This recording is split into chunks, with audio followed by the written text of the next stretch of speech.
Hello everyone, this is our project on trajectory prediction using segmentation and attention. Trajectory forecasting is the problem of predicting the paths that a road agent might take.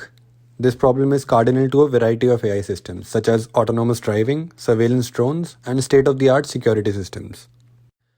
For this project, we define our task as follows. Given a scene with multiple human subjects, we observe the spatial coordinates of the person of interest for the first 5 steps, and then predict their trajectory for the next 5 steps, or 2 seconds into the future. An intuitive starting point would be to implement the spatial coordinates of a person as a sequential model, for which we use GRUs. But previous works like social LSTM have observed that people's trajectories also depend on their social interactions.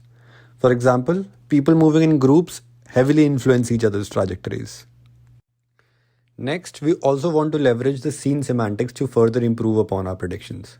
The intention being that a person is more likely to walk on scene components like pavements and roads, and very less likely to walk on components like walls and trees. We summarize our work in these 3 bullet points. First, we implement person and social features as sequential models.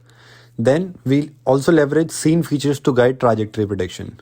Lastly, we experiment with 2 attention mechanisms, namely person attention and image attention.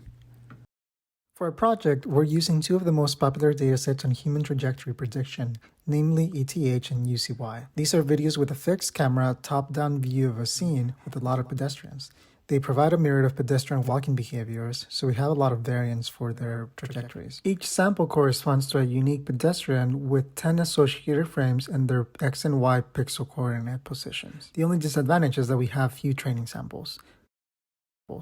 There are 3 main branches to the framework. The first one being a branch that models individual pedestrian movements. Pedestrian motion is modeled with a gated recurrent unit, and the spatial coordinates of each pedestrian are built into a sequence and used as input to the GRU. The goal is to predict the future location for the observed spatial coordinate. The second branch encodes social interactions, so while the person features only take into account individual pedestrian pixel positions, they ignore those of any other pedestrians in the scene. So in a way, this ignores the influence of agents on one another. As a result, we use occupancy maps to model these interactions. These occupancy maps can be in the form of rectangular, circular, or log circular maps. Then each occupancy map is centered around one specific pedestrian, and influence is measured as a function of pedestrian proximity between one and another. Then, that is taken as input to the GRU. The third branch models scene features. We use a convolutional neural network to extract scene features. And this CNN ranges from just a few convolutional layers, which is our baseline model, to more complex architectures such as VGG, ResNet, or even ResNext. Since these CNNs are trained for the task of semantic segmentation,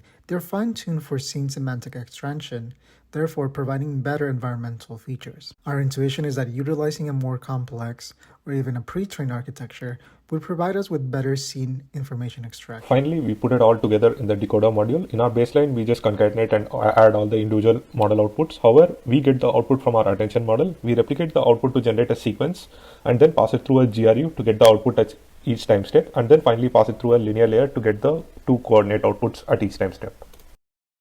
Now let us briefly go through the attention modules. We experimented with 2 different attention modules taking inspiration from the VQA homework. We first started out with the scene attention model, where the scene features are being attended to by both person as well as group features. Then we combine the output of these 2 submodules and then pass them through a linear layer before sending them to the decoder. In the second and better attention module, the person features are being attended by the group and scene features. Our intuition was to get the impact of social interactions and the scene features on the pedestrian's trajectory separately and then combine them before sending them to the decoder. Now let's discuss our model's performance and results. For training, we use MSE loss, and our metrics are average displacement error and final displacement errors, which are standard in trajectory prediction. ADE is basically the average of the Euclidean distances between the predicted and target outputs at every time step, whereas FDE is just for the final destination point.